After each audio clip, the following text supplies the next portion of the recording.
Assalamu alaikum. My name is Sania Rafiq. I am here to teach you chemistry. 9th chemistry chapter number 2 का जो topic आज हम discuss करने जा रहे हैं वो है इलेक्ट्रॉनिक कन्फिग्रेशन। इलेक्ट्रॉनिक कन्फिग्रेशन को करने से पहले हमारे कुछ कॉन्सेप्ट्स का क्लियर होना बहुत ज़रूरी है। तो हम स्टार्ट करते हैं एटम से। अगर अभी तक आपने मेरा चैनल सब्सक्राइब नहीं किया तो इसको सब्सक्राइब करें और मेरी मज़ीद आने वाली वीडियो से फ़ायदा उठाएं। एटम क्या होता है? Atom is invisible and indivisible particle of matter. Invisible का मतलब क्या है? जिसको देखा नहीं जा सकता। और इनडिविजिबल का मतलब क्या है? जिसको तकसीम नहीं किया जा सकता। Atom is the smallest particle of matter which is invisible and indivisible particle. Atom का स्ट्रक्चर यहाँ पे ड्रॉ किया गया है। एटम के सेंटर में पॉजिटिव चार्ज मौजूद होता है जिसको न्यूक्लियस कहा जाता है, और इसके साइडों पे सर्कुलर ऑर्बिट्स मौजूद होते हैं जिनको शेल कहा जाता है। अब बात करते हैं सब एटॉमिक पार्टिकल्स की, यानी ऐसे पार्टिकल्स जिनसे मिलकर एटम बना हुआ है उनको सब एटॉमिक पार्टिकल्स कहा जाता है, जो हैं protons, neutrons and electrons. Protons और न्यूट्रॉन, प्रोटॉन पे पॉजिटिव चार्ज जबकि न्यूट्रॉन पे कोई भी चार्ज नहीं होता, न्यूट्रॉन न्यूट्रल होता है। प्रोटॉन और न्यूट्रॉन दोनों प्रेजेंट होते हैं न्यूक्लियस में और इनको कलेक्टिवली न्यूक्लियॉन्स कहा जाता है। इसी तरह जो इलेक्ट्रॉन्स हैं वो मौजूद होते हैं न्यूक्लियस के बाहर, जितने भी शेल्स हैं वहाँ पे। न्यूक्लियस के बाहर जो शेल्स मौजूद होते हैं उनको शेल्स भी कहा जाता है, उनको एनर्जी लेवल्स भी कहा जाता है और उनको ऑर्बिट्स भी कहा जाता है। यानी एक ही चीज़ के तीनों नाम हैं, shells, energy levels and orbits. Energy levels are represented by n, and n की वैल्यू क्या हो सकती है? 1, 2, 3, 4 and so on. They are also designated by alphabets. इनको अल्फ़ाबेट से भी शो किया जाता है, यानी जो शेल्स हैं उनको हम नंबर से भी शो कर सकते हैं 1, 2, 3, 4, और उनको अल्फ़ाबेट से भी रिप्रेजेंट किया जाता है। जैसे कि फर्स्ट शेल जो है उसका नेम है के, सेकेंड का नेम है एल, थर्ड का नेम है एम और फोर्थ वन इज़ एन। ये एन की वैल्यू यहाँ पे रिप्रेजेंट की गई है 1, 2, 3, 4, यानी first shell, second shell, third shell and fourth shell. इसी के लिहाज से अल्फ़ाबेटिकली इनके नाम दिए गए हैं। फर्स्ट शेल का नाम क्या है? के, सेकेंड शेल का नाम क्या है? L, third is M and fourth is N. अब हम बात करते हैं इनकी एनर्जी की, कि जो शेल्स हैं उनकी एनर्जी क्या क्या है। जो सबसे पहला शेल है इसकी एनर्जी सबसे कम है, सबसे लोएस्ट एनर्जी फर्स्ट शेल की है। इसी तरह सेकंड की एनर्जी फर्स्ट से ज़्यादा है, थर्ड की इन दोनों से ज़्यादा है, फोर्थ की इन तीनों से ज़्यादा है। तो इससे हमें पता चला कि ऐसा शेल जो न्यूक्लियस के बिल्कुल करीब होता है उसको फर्स्ट शेल कहते हैं और उसकी एनर्जी सबसे कम है, और ऐसा शेल जो न्यूक्लियस से सबसे दूर होता है उसकी एनर्जी सबसे ज़्यादा होती है। A shell which is closer to the nucleus, its energy will be minimum, so K has the lowest energy। ऐसा शेल जो न्यूक्लियस के बहुत करीब होता है उसकी एनर्जी सबसे कम होती है।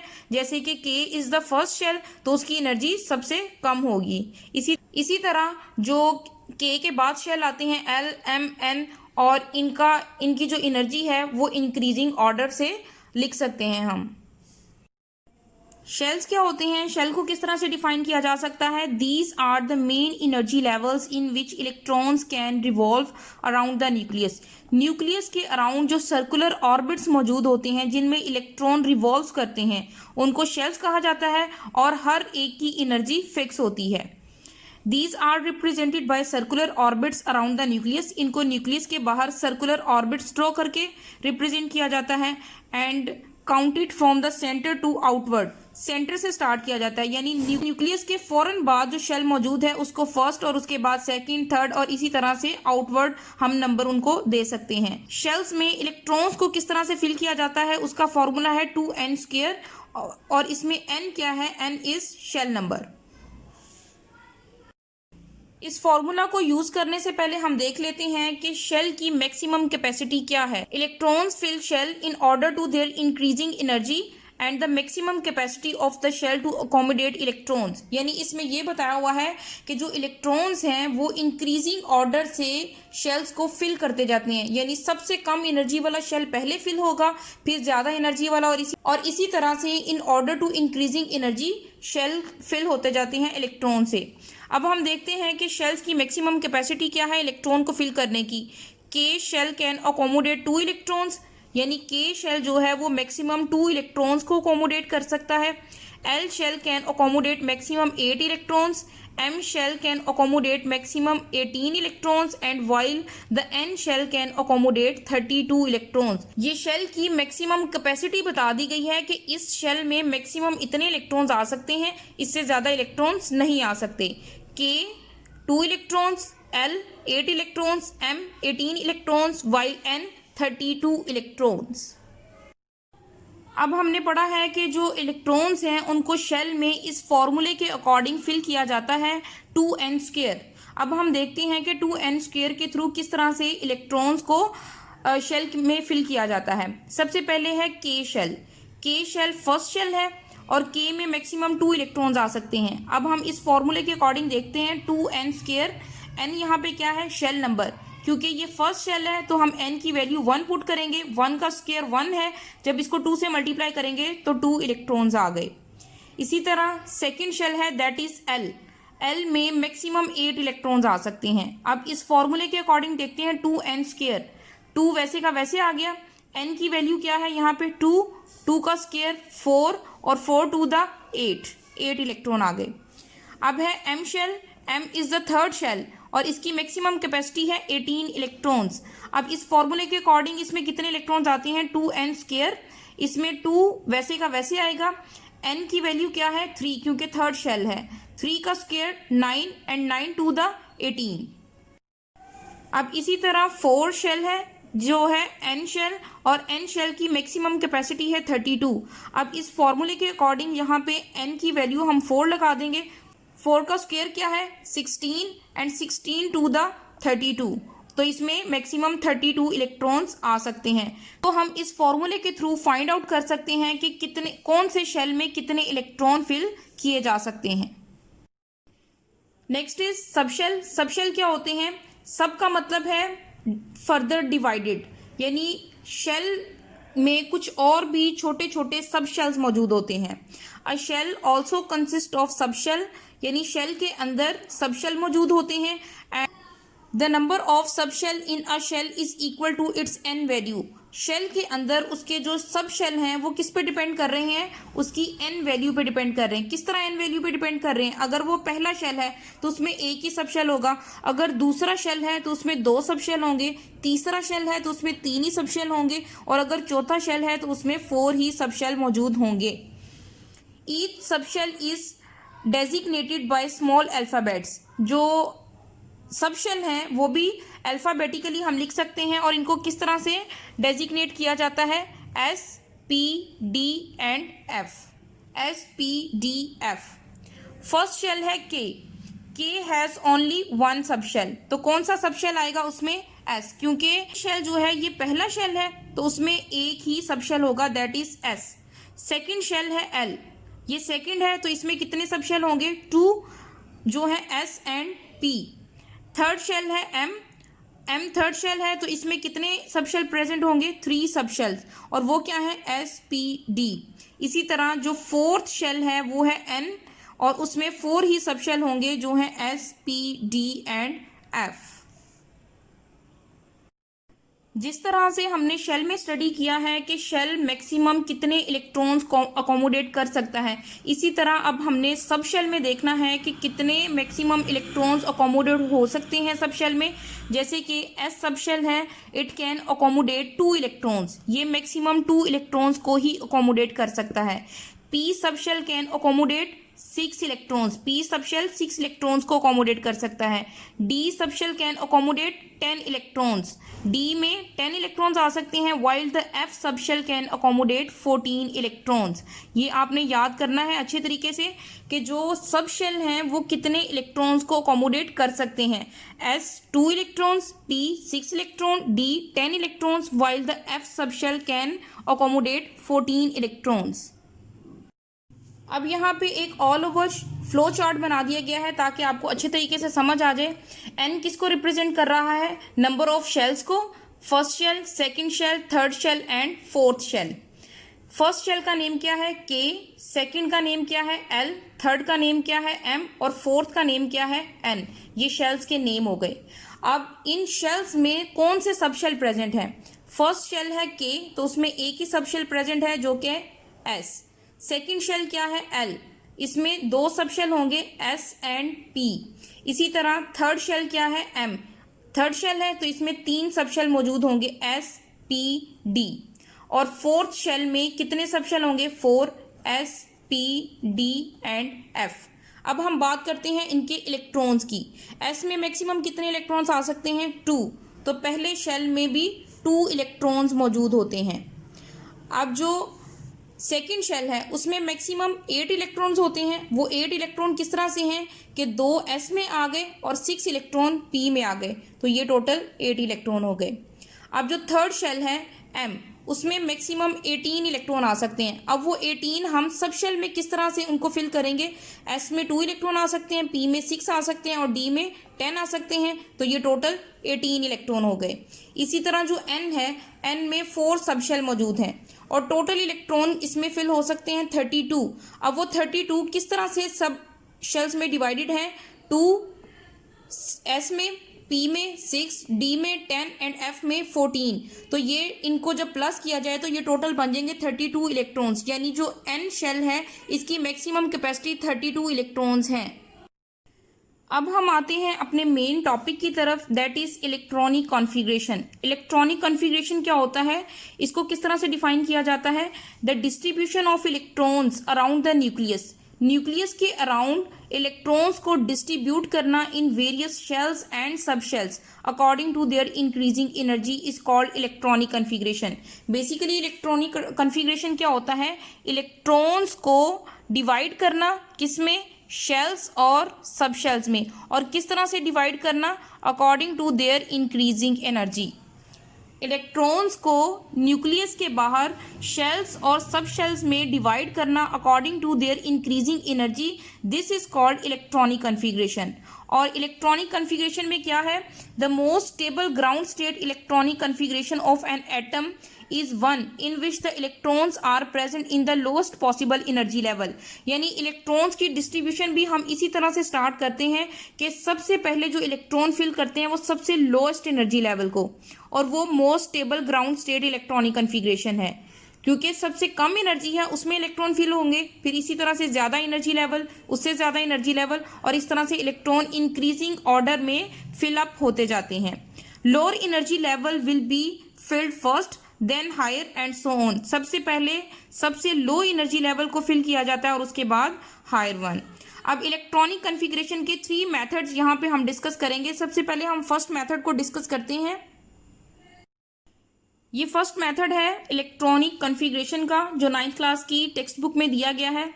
इसमें इलेक्ट्रॉन्स को हम किस तरह से फिल करते हैं? सबसे पहले तो आपको उस एटम का एटॉमिक नंबर याद होना चाहिए जिसकी आपने इलेक्ट्रॉनिक कॉन्फ़िगरेशन करनी है। यहाँ पे हमने एग्जांपल ले ली है सोडियम एटम की, और सोडियम के 11 इलेक्ट्रॉन्स होते हैं। अब हमने उनको किस तरह से सब शेल में डिवाइड करना है, तो उसके लिए आपने ये चीज़ पहले याद रखनी है कि एस में 2 इलेक्ट्रॉन्स आ सकते हैं, पी में 6 इलेक्ट्रॉन आ सकते हैं, डी में 10 इलेक्ट्रॉन आ सकते हैं और एफ में 14 इलेक्ट्रॉन्स आ सकते हैं। ये बेस है, ये आपको अच्छे तरीके से याद होनी चाहिए। अब हम देखते हैं कि इसको किस मेथड के थ्रू हम कर सकते हैं।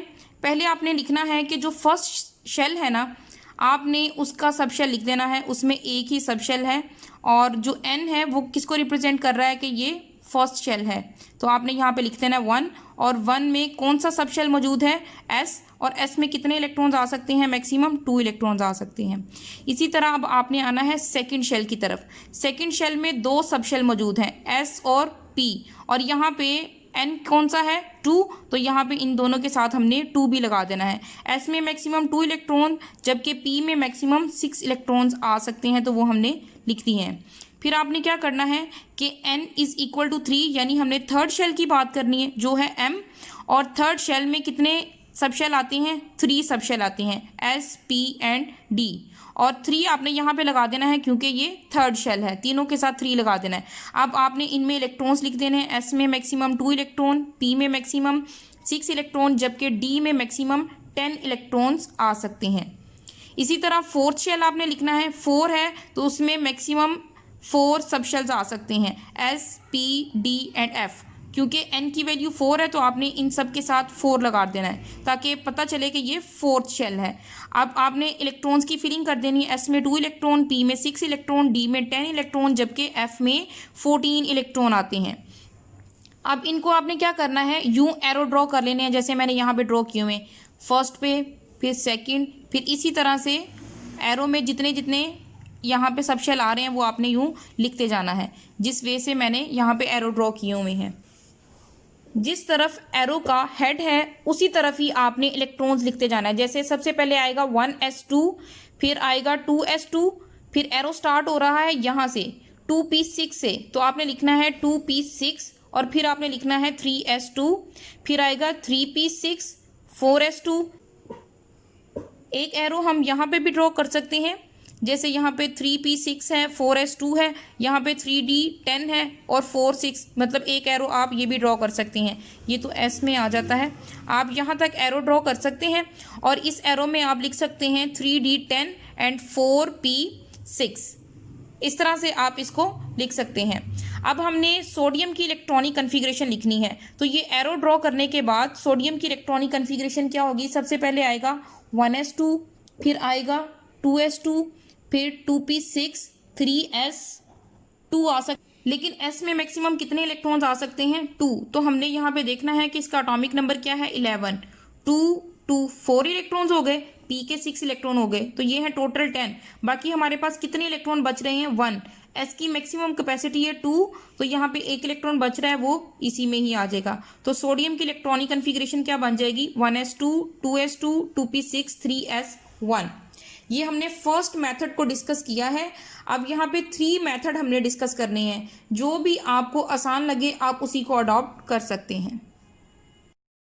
सेकंड मेथड क्या है, सेकंड मेथड में आपने ये फॉर्मूला यूज करना है इलेक्ट्रॉनिक कन्फिग्रेशन के लिए, NL⁻⁴x।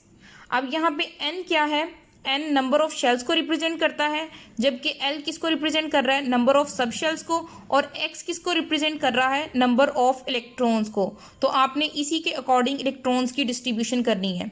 यहाँ पे हम लिख लेते हैं n किसके इक्वल है, नंबर ऑफ शेल्स के, first, second, third and fourth. अब हम इनके अल्फ़ाबेटिकली नेम्स भी लिख लेते हैं। फर्स्ट शेल का नाम क्या है, K, सेकंड का नाम है L, थर्ड का नेम है M और फोर्थ का नेम है N। अब हम ये भी लिख लेते हैं कि इसमें कितने सब शेल्स आ सकते हैं। पहले शेल में एक ही सब शेल आएगा S, दूसरे शेल में 2 सब शेल आएंगे S और P, तीसरे शेल में 3 ही सब शेल आएंगे S, P, D, जबकि चौथे शेल में 4 सब शेल आएंगे S, P, D and F। Number of electrons आपको पता है, S में 2 इलेक्ट्रॉन्स आ सकते हैं, P में 6 आ सकते हैं, D में 10, जबकि F में 14 इलेक्ट्रॉन्स आ सकते हैं। अब हम सोडियम एलिमेंट की ही इलेक्ट्रॉनिक कन्फिग्रेशन करते हैं। सोडियम का एटॉमिक नंबर हमें पता है 11। अब हमने 11 इलेक्ट्रॉन को इस फॉर्मूला के अकॉर्डिंग डिस्ट्रीब्यूट करना है। पहले हम इसकी इलेक्ट्रॉनिक कन्फिग्रेशन बनाते हैं। N जो है, सबसे पहले हमने फर्स्ट शेल को डिस्कस करना है। फर्स्ट शेल में N की वैल्यू क्या आएगी, 1। L की वैल्यू क्या आएगी, कितने सब शेल हैं, एक ही है, दैट इज S, और X का मतलब है कि कितने नंबर ऑफ इलेक्ट्रॉन्स आ सकते हैं S में, तो 2 इलेक्ट्रॉन्स आ सकते हैं। ये हमने फर्स्ट शेल का लिख लिया। अब हम आते हैं सेकंड शेल की तरफ। सेकंड शेल में 2 सब शेल मौजूद हैं, दोनों पे हमने ये फॉर्मूला अप्लाई करना है। पहले S के लिए करेंगे, फिर P के लिए करेंगे। S के लिए अगर करेंगे तो कौन सा शेल है, सेकंड, तो 2 आ जाएगा। L की वैल्यू क्या है, S, और इसमें मैक्सिमम कितने इलेक्ट्रॉन आ सकते हैं, 2। फिर अब हम P के लिए करेंगे, कौन सा शेल है, सेकंड, सब शेल कौन सा है, P, कितने नंबर ऑफ इलेक्ट्रॉन आ सकते हैं, 6। अब हम करेंगे थर्ड शेल के लिए। थर्ड में 3 ही सब शेल मौजूद हैं, तो आप 1 बाय 1 तीनों के लिए कर सकते हैं। क्योंकि हमने एटॉमिक नंबर लिया है 11, तो हम उसके अकॉर्डिंग सिर्फ S ही यहाँ पे लिख रहे हैं। S में यहाँ पे जो N की वैल्यू है वो 3 है, L की वैल्यू क्या है, S, और उसमें नंबर ऑफ इलेक्ट्रॉन्स कितने आ सकते हैं, मैक्सिमम 2, लेकिन यहाँ पे 1 इलेक्ट्रॉन रिमेनिंग है, यानी 2 2 4 4 6 10, और कितने इलेक्ट्रॉन रह गए हैं, 1, तो वो 1 इलेक्ट्रॉन हम यहाँ पे लिख देंगे। तो सोडियम की इलेक्ट्रॉनिक कन्फिग्रेशन हो जाएगी 1s2, 2s2, 2p6 and 3s1। 1। अब हम डिस्कस करते हैं थर्ड मेथड को। थर्ड मेथड बहुत ही ज़्यादा इजी मेथड है। इसके लिए आपको एक सीक्वेंस याद रखना होगा। आपने सीक्वेंस ड्रॉ करना है, school school public school public school, division public school division public school, federal division public school federal division public school. यानी जो सीक्वेंस मैं आपको बता रही हूँ, आपने इस सीक्वेंस को पहले ड्रॉ कर लेना है। ये जो काउंटिंग लिखी हुई है साइड पे, ये नहीं आपने लिखनी, बस आपने यहाँ पे ड्रॉ करना है। स्कूल है तो उसको आपने 2 टाइम्स ड्रॉ कर लेना है, स्कूल स्कूल एस एस। इसी तरह पब्लिक स्कूल है, उसको भी आपने 2 टाइम्स ड्रॉ कर लेना है, पब्लिक स्कूल पी एस। फिर है डिवीजन पब्लिक स्कूल, इसको भी 2 times D P S division public school. फिर आगे है federal division public school FDPS, इसको भी 2 टाइम लिखना है आपने, FDPS। ये सीक्वेंस लिखने के बाद आपने क्या करना है, इस सीक्वेंस को नंबरिंग दे देनी है। सबसे पहले हम नंबर देंगे S को। फर्स्ट शेल देखें क्या है, K, और K में क्या मौजूद है, सिर्फ S सब शेल मौजूद होता है। तो यानी जो S है वो किससे स्टार्ट होता है, 1 से। तो हम नंबरिंग स्टार्ट करेंगे 1 2 3S 4S 5S 6S, इसी तरह 7S एंड 8S। हमने नंबरिंग दे दी है सबसे पहले S को। उसके बाद आप देखें कि जो सेकंड शेल है वो किससे स्टार्ट हो रहा है, S और P से। यानी P जो है वो फर्स्ट शेल में मौजूद नहीं है। P कौन से शेल से स्टार्ट हो रहा है, सेकंड शेल से। तो P की नंबरिंग भी 2 से स्टार्ट होगी, हम 1 से नंबरिंग नहीं करेंगे। P स्टार्ट हो रहा है 2 से, 2P 3P, इसी तरह 4P 5P 6P and 7P। इसी तरह फिर हम D की नंबरिंग स्टार्ट करेंगे। D को किस तरह से नंबर देना है, आप देखें कि D कौन से शेल से स्टार्ट हो रहा है, D स्टार्ट हो रहा है थर्ड वाले शेल से। तो हम इसकी नंबरिंग 3 से स्टार्ट करेंगे। ये स्टार्ट होगा 3D 4D, इसी तरह 5D और ये 6D आ जाएगा। अब जो F है वो कौन से शेल से स्टार्ट हो रहा है, F स्टार्ट हो रहा है 4 वाले शेल से, इससे ऊपर F मौजूद नहीं है। तो F की नंबरिंग किससे स्टार्ट होगी, 4 से। तो ये आ जाएगा 4F एंड 5F। इस तरह से आप पहले सीक्वेंस लिखें, फिर इनको नंबरिंग दें, जिस मेथड से मैंने आपको बताया नंबरिंग देने का। नंबरिंग देने के बाद अब आपने इलेक्ट्रॉनिक कन्फिग्रेशन लिखनी है सोडियम की, जिसका एटॉमिक नंबर आपको पता है 11। अब आपने इसकी इलेक्ट्रॉनिक कन्फिग्रेशन लिखनी है, तो आपको पता होना चाहिए कि जो सब शेल्स हैं उसमें कितने कितने इलेक्ट्रॉन्स फिल हो सकते हैं, वो मैंने आपको बता दिया है। S में मैक्सिमम 2 इलेक्ट्रॉन्स, P में मैक्सिमम 6 इलेक्ट्रॉन्स, D में 10 इलेक्ट्रॉन, जबकि F में 14 इलेक्ट्रॉन आ सकते हैं। तो यहाँ पे इलेक्ट्रॉनिक कन्फिग्रेशन हम लिखेंगे 1S 2 2S 2 2P 6 3S। अब कितने इलेक्ट्रॉन हो गए हैं, 6 और 4 10, और बाकी 1 इलेक्ट्रॉन बचा है जो हम यहाँ पे लिख देंगे। इसी तरह दूसरी एग्जांपल हम लेते हैं क्लोरीन की। यही सेम आपने सीक्वेंस ड्रॉ करना है क्लोरीन के लिए भी। उसका एटॉमिक नंबर है 17। आप इलेक्ट्रॉन किस तरह से ड्रॉ करेंगे, फर्स्ट आप लिखें 1S, इसमें कितने इलेक्ट्रॉन आ सकते हैं, 2, वो आप लिख लें। फिर उसके बाद लिखें 2S, S में मैक्सिमम 2 इलेक्ट्रॉन, फिर आ जाएगा 2P, P में 6 इलेक्ट्रॉन, फिर है 3S, इसमें मैक्सिमम 2 इलेक्ट्रॉन्स, और आगे कितने इलेक्ट्रॉन ये बन गए, साथ साथ काउंट भी करें, 6 और 4 10 और 2 12, बाकी 5 इलेक्ट्रॉन्स रिमेनिंग है। 3P में, P में मैक्सिमम 6 इलेक्ट्रॉन आ सकते हैं, तो लेकिन हमारे पास रिमेनिंग 5 इलेक्ट्रॉन है, तो वो 5 ही हम इसमें फिल कर देंगे। तो इस तरह से ये क्लोरीन की इलेक्ट्रॉनिक कन्फिग्रेशन हो गई है। इस तरह से जो इस टॉपिक में जो टेबल बना हुआ है उसमें फर्स्ट 18 एलिमेंट्स की इलेक्ट्रॉनिक कन्फिग्रेशन की गई है, उनके एटॉमिक नंबर लिखे हुए हैं, वो भी आप सेम मेथड से कर सकते हैं। This is all about the electronic configuration. Thank you very much. अल्लाह हाफिज़।